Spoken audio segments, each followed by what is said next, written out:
Hai hai, assalamualaikum. Apa kabar kalian semua? Semoga sehat terus dan bahagia selalu ya. Amin. Oh ya teman-teman, seperti biasa aku mau sharing lagi. Tapi kali ini aku mau sharing gimana caranya aku mengatur keuangan. Tapi di sini tuh nggak ada maksud buat pamer ataupun ria ya teman-teman. Mana tahu ada yang belum tahu, jadi kita bisa sama-sama belajar ya. Oh iya, kemarin itu aku tuh sempat ada kendala. Jadi pernah dikasih tuh per minggu gitu sama pak suami.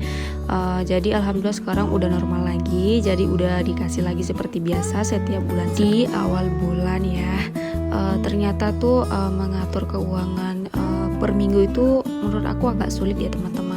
Oh iya, mungkin udah banyak ya yang tahu cara mengatur keuangan metode seperti ini ya teman-teman. Tapi di sini aku mau tetap sharing aja karena ini adalah yang biasanya aku lakukan ya teman-teman. Aku tuh udah ngejalanin kayak gini tuh mungkin sekitar 3 tahun ya. Jadi setiap dikasih sama pak suami gitu ya, langsung aku budgeting kayak gini ya teman-teman. Di sini tuh nggak ada maksud apa-apa ya teman-teman. Aku cuman mau sharing doang. Kita masih sama-sama belajar ya. Bukan berarti aku udah ahli dalam mengatur keuangan, enggak. Aku juga masih belajar ya. Jadi kita di sini sama-sama belajar. Oke, aku tuh dikasih di setiap awal bulan, mungkin di tanggal 1. Jadi langsung aku budgetin seperti ini ya teman-teman. Aku catat-catat dulu semua kebutuhan ya teman-teman.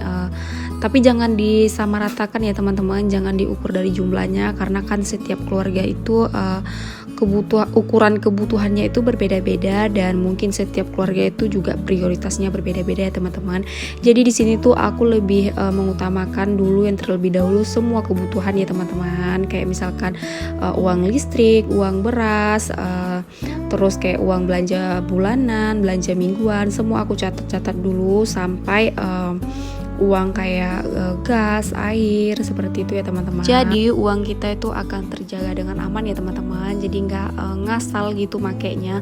Karena dulu aku juga pernah ya awal-awal nikah tuh nggak pernah buat budgeting seperti ini. Terus kayak merasa kayaknya duitnya masih banyak, terus kepake, akhirnya pertengahan bulan duitnya udah habis.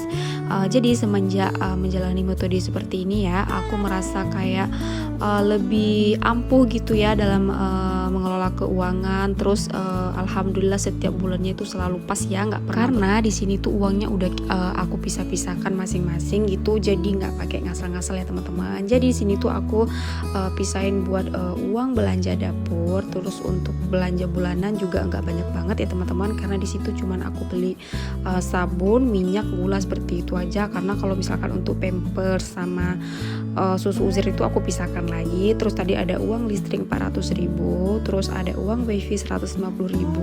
Uang wifi itu kenapa murah banget, karena aku bagi berdua sama tetangga ya teman-teman. Terus ada uang beras juga, ada gas dan air. Terus ini ada buat jajan. Di sini aku buat cuman 400.000 doang untuk 1 bulan. Tapi sebenarnya itu nggak cukup ya teman-teman, karena kan aku kayak ada cari uang jajan sendiri ya, kayak menjahit, dan ada sebagian aku juga ada cari uang jajan lewat online gitu ya teman-teman. Dan gak tentu juga, kadang-kadang kalau misalkan pak suami ada rezeki lebih, kalau misalkan untuk jalan-jalan di luar atau untuk jalan-jalan, untuk makan-makan gitu ya, kalau misalkan dia ada rezeki lebih ditraktir sama dia. Jadi ini tuh buat jaga-jaga aja untuk aku ya teman-teman. Jadi aku juga ada main challenge 1.000 sama 2.000 ya teman-teman.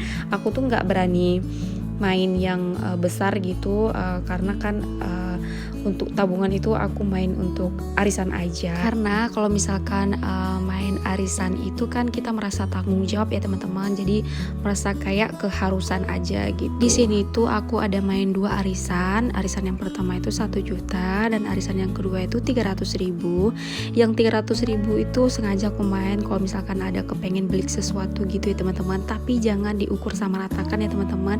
Kalau nabung itu jangan dipaksakan. Yang penting kebutuhan dulu ya teman-teman. Kebutuhan yang terlebih dahulu diutamakan. Kalau misalkan ada lebih baru ditabung. Itu kalau menurut aku ya teman-teman. Cuman kalau misalkan enggak pas dengan pemikiran kalian juga jangan diambil ya teman-teman. Itu kalau misalkan untuk aku, karena aku tuh prioritas banget untuk kebutuhan ya teman-teman. Jadi kalau misalkan ada rezeki lebih atau apa baru beli keinginan gitu. Atau enggak biasanya itu aku dari sisa uang semuanya ini ya. Kalau misalkan nanti ada sisa dari uang belanja, uang listrik atau segala macam, baru aku kumpulin gitu, baru mau beli sesuatu gitu. Terus kalau misalkan untuk belanja mingguan ketentuan aku belanjanya per minggu sekali gitu ya teman-teman. Jadi sebelum aku belanja ke pajak atau ke pasar gitu, aku catat dulu semua apa yang mau dibeli. Jadi nanti pas gitu sampai di pajak nggak bingung ya teman-teman mau beli apa. Oh iya teman-teman, ini adalah metode yang menurut aku itu paling ampuh ya teman-teman. Mungkin teman-teman udah banyak yang tahu juga metode Semoga seperti ini. kita lebih bijak lagi dalam mengatur keuangan ya. Dan jangan diukur dari ukuran jumlah besar dan kecilnya, tapi kita belajar gimana caranya membagi jumlah yang kita dapat agar cukup. Jangan dipaksakan dengan apa yang belum kita dapat, tapi bersyukurlah dengan apa yang sudah kita miliki.